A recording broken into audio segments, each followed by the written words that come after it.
my wider family, my mum's friends, and people that really knew and loved her have had a chance now to tell our story, and also to kind of capture a little bit of who my mum was. I've always felt throughout this process that there's been so much focus around, the perpetrators and the relationship between them and the subsequent kind of confessions and court proceedings and everything that's kind of gone on.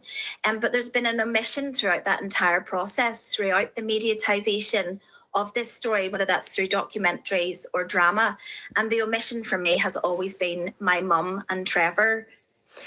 Well, that was Lauren Bradford Clark, daughter of Colin Hoyle. Her mum was Leslie Hoyle. We have a statement from the BBC in relation to that interview with Lauren. They've said the production team were in touch with immediate family members about the making of this series and invited them to contribute to it. We understand the sensitivities involved and the continuing effects of what happened. Our programmes explore issues of public interest and they have been made with care for those most directly impacted and in line with relevant BBC editorial guidelines. And if you do want to watch the first episode of Confessions of a Killer, it's being broadcast tonight on BBC One Northern Ireland at 9 o'clock. The programme is also available on iPlayer now. 17 minutes past 5 this Tuesday, a man who placed his dead father in a refrigerator, preventing his lawful burial, has been sentenced to a 3-year jail term at Londonderry Crown Court. The judge ordered that he spend half that time in custody and the remainder on licence. She said that John Garrett O'Sullivan had been responsible for the indignity and degradation his father endured, and he had caused misery for the family. Our North West reporter Kieran Turish was in court and joins us now. Kieran, what is the background to this case? Well, John Garrett O'Sullivan, a 56-year-old with a PhD in engineering, admitted the charge of preventing the lawful burial of his father. That told police he did not call a doctor as his father. Told police he did not call a doctor as his father was already dead. And placed his body in a fridge as that was what they did. And placed his body in a fridge as that was what they did at Altnagalvin Hospital. He also said he did not call anyone after his father died. Wanted to preserve his privacy and dignity. He was originally denied bail and remained in custody until the case concluded today. He subsequently gave no comment responses to all interviews with police. He was deemed fit to stand trial, though of course he admitted this offence. The court was also told that he had no criminal record. He was assessed as a medium risk of further reoffending. And what did the prosecution have to say?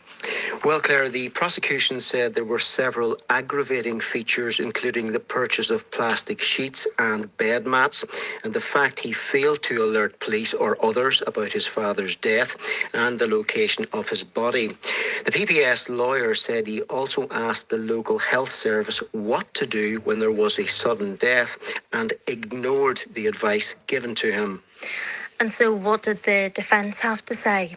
Well, the defence said O'Sullivan believed that he delayed the lawful burial of his father rather than prevented it. A solicitor said it was a sad and distressing case, but he said it was not a case of the deliberate attempt to obstruct justice. He said that the defendant was continuing to engage with the community mental health team. In a statement to police, the defendant said he absolutely denied any wrongdoing or mistreatment of his father. And we heard some lengthy remarks from the judge in this case, Kieran. Yes, that's right, Claire. Judge Roseanne McCormick said it was a tragedy for the O'Sullivan family. She said John Garrett O'Sullivan had been responsible for the indignity and degradation his father endured, and he had caused misery for the family. Now, the court heard details of the defendant's mental health issues. At 28 years of age, he returned home after a deterioration in his mental health and had a nervous breakdown in the 1990s. He also received mental health care in 2010. The court was told he slept in an area in the family garage and had a difficult relationship with his father. The judge said it was clear that his father had had a miserable last few days of his life. She said the defendant had failed to call the emergency services or alert police about his death or disclose the location of his body. It also failed to disclose this information that his father had died to social workers who had called to the house in Culmore Road about another matter. The judge said he had a distorted view on how to preserve his father's dignity. She also said that he had opted to withhold access to his GP notes and recent psychiatric reports.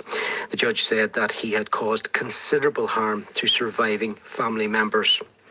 What sentence did John O'Sullivan receive? Well, Claire, after her remarks, the judge sentenced him to a 3-year jail term. Now, 18 months of that was to be spent in custody and the remainder on licence. He was to reside at a specific address and cooperate with GP and mental health teams. He was not to approach family members unless by prior approval. Now, it's understood this afternoon that due to the time that John Garrett O'Sullivan has already spent in custody, that he's due to be released imminently. Claire. Kieran, thank you. That's Kieran Tersh, our Northwest reporter. Still to come on the programme, a full weather forecast after 5:30. Plus, NFL kicker Charlie Smith has been welcomed with open arms in County Down. He's gone back to school for the day. His mum works there. He used to work there. You can picture the hype. Stay with us for that.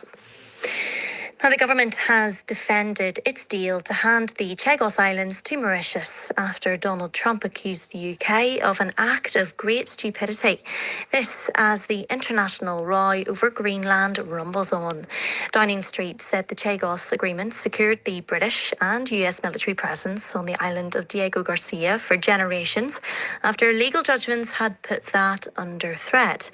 The Speaker of the US House of Representatives, Mike Johnson, told MPs and members of the House of Lords that the UK and US remained allies. When I met with Prime Minister Starmer at Downing Street yesterday, I told him that I thought his national address a few hours earlier was well done.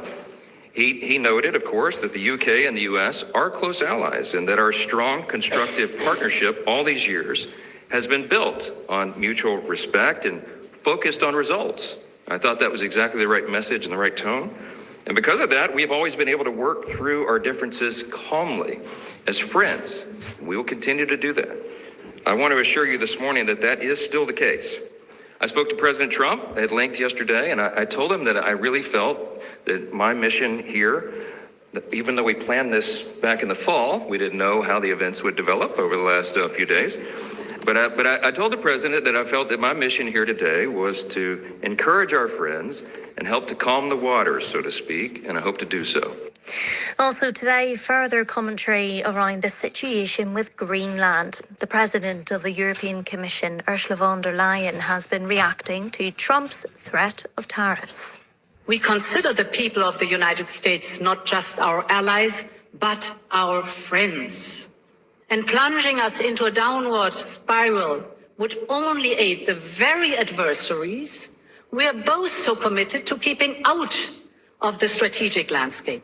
So our response will be unflinching, united, and proportional. It is also fair to say that plenty of politicians have been reacting to what's been happening with the shifting order of things at the moment. The French President, Emmanuel Macron, warned that society is shifting to a world without rules. We need more growth, we need more stability in this world. But we do prefer respect to bullies, we do prefer science to plotism, and we do prefer rule of law to brutality. And it's exactly 1 year since Donald Trump was sworn in for a second term as President of the United States. Patricia De Gennaro, international security professor and geopolitical analyst, joins us from Florida. Thank you for your time, Patricia. I suppose, first of all, let's begin with the commentary around Greenland. How have you assessed that in recent days, and how do you see it developing? Well, thanks for having me. It's very hard to see how this is going to develop, but I'm pleased to hear the European are Hi guys. Hello, hello, hello. Hello. Hello. It's me you're looking for.